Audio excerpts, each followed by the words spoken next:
Chers amis, je voulais vous parler aujourd'hui de la société dans laquelle nous vivons, qui est une société pyramidale.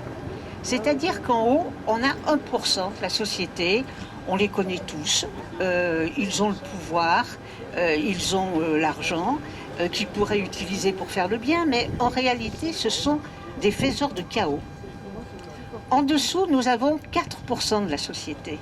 Alors, ce sont nos gouvernements, nos médias corrompus, on les connaît, les médecins payés par Big Pharma pour venir sur les plateaux de télévision raconter n'importe quoi. Et ces 4%, n'oubliez pas que ce sont les marionnettes des premiers. Ce sont les petits chefs, et vous savez qu'il n'y a rien de pire que les petits chefs. Hein? Alors, les petits chefs font des excès de zèle pour montrer qu'ils sont des bons petits serviteurs. Et Macron avait d'ailleurs déclaré, après sa venue au groupe des Bilderberg, il avait dit « Quand les décisions sont prises, peu importe les solutions, nous obéissons ». Ça veut dire vraiment quel est le rôle des 4%. Mais nous ne devrons ni pardonner, ni oublier que ces 4% nous ont bâillonnés, nous ont mis en résidence surveillée, on va dire, assignés à résidence, nous ont menti comme il n'est pas permis, bien entendu, nous ont bâillonné nos enfants, ont réduit des pans entières de la société à la misère, allant jusqu'à pousser nos étudiants dans les aides alimentaires, ce qui est quand même un petit peu fort. Jusqu'à achever les personnes âgées.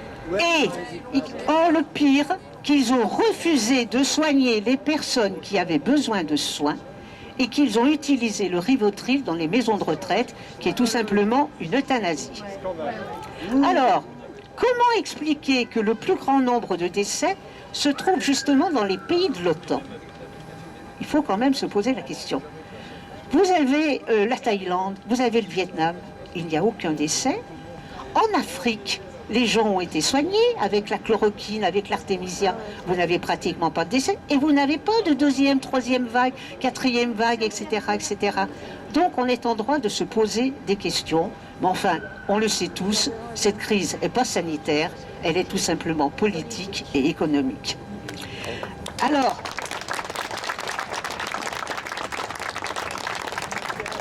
je rajouterais que maintenant, qu'est-ce qu'ils veulent? Bien entendu, c'est nous vacciner. Bien sûr, nous vacciner avec leur fameux médecin qui n'est pas un vaccin, qui est un poison. Hein. Il faut quand même dire les choses comme elles sont. Et il faut savoir quand même que Pfizer espère faire 4 milliards de bénéfices avec ce vaccin. Donc, vous voyez que ça n'est pas anodin. Tout ça est un crime contre l'humanité. Il faudra qu'ils rendent des comptes et ils devront payer. Voilà. Alors, par contre, en dessous, il y a les 5% dont nous faisons partie. Ce sont ceux qui ont compris, qui ont cherché en tout cas à comprendre, qui ont ouvert les yeux, qui ont compris qu'on était dans une terrible manipulation. Et enfin, vous avez les 90% qui n'ont pas compris ou n'ont pas voulu voir. Là, c'est possible aussi.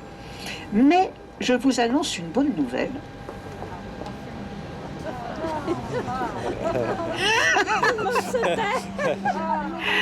Le réveil est là et il arrive avec le printemps, parce qu'on ne peut pas brider un peuple éternellement.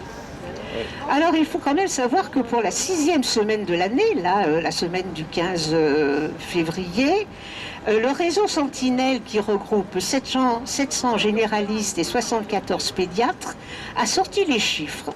Et il faut en ressortir une contamination de 2 pour 100 000, et non pas de 250 ou de 300, comme le gouvernement veut bien nous le faire croire.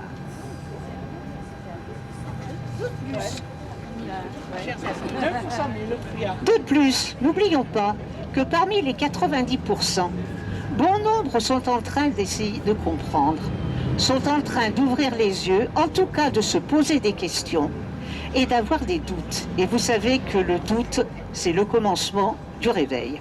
D'ailleurs, regardez, BFM Macron perd de l'audience tous les jours. Et je vous invite à ne pas regarder les télés, parce qu'ils sont tous plus menteurs les uns que les autres. Donc, vous coupez votre télé, vous emportez donc très très bien.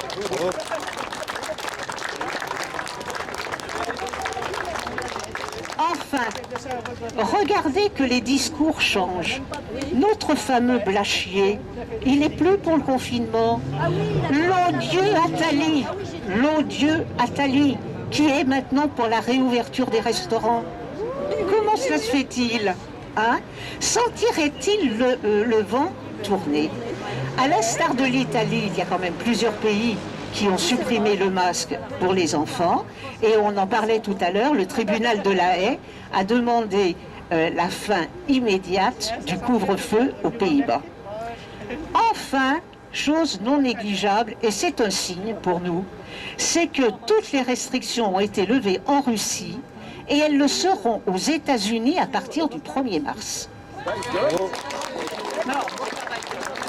Bon, on peut en parler, mais bon. Voilà. Et de plus, il se prépare le Nuremberg, il faut quand même le dire, qui se prépare sous l'égide de milliers d'avocats internationaux. Donc, les amis, l'espoir est là. Alors, je sais que je suis une optimiste, mais vous savez ce qu'on dit, l'optimiste peut se tromper, mais le plus souvent, c'est lui qui a raison. Voilà. En ce qui nous concerne, les 5%, nous avons un rôle essentiel à jouer. Nous devons d'abord semer des graines, c'est-à-dire parler aux plus sceptiques, expliquer, peut-être leur poser des questions, etc. Et puis, quand même, chez nos enfants, petits-enfants, développer l'esprit critique. C'est ça l'instruction et ce que devrait être l'école. Alors, bien entendu, on va vous traiter de complotistes, d'illuminés, mais peu importe, parce que nous savons que nous sommes dans le vrai. Moi, je me souviens toujours d'un monsieur qui n'était pas d'accord avec mes idées, bien entendu, et qui me dit ironiquement, quand je vous entends, madame, j'ai l'impression d'entendre ma petite fille de 19 ans. À quoi j'ai répondu, merci, c'est un très beau compliment. Eh bien, j'en suis persuadée, même si tout ne se réglera pas d'un coup de baguette magique, vous vous en doutez, l'avenir qui se prépare là, maintenant, sera bien meilleur. J'en suis convaincue. Le gouvernement français ne pourra pas tenir face aux autres pays qui lèvent les restrictions de liberté.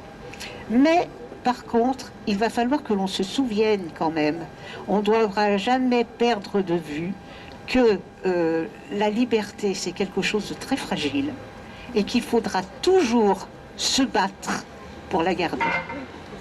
Bravo. Bravo Maggie.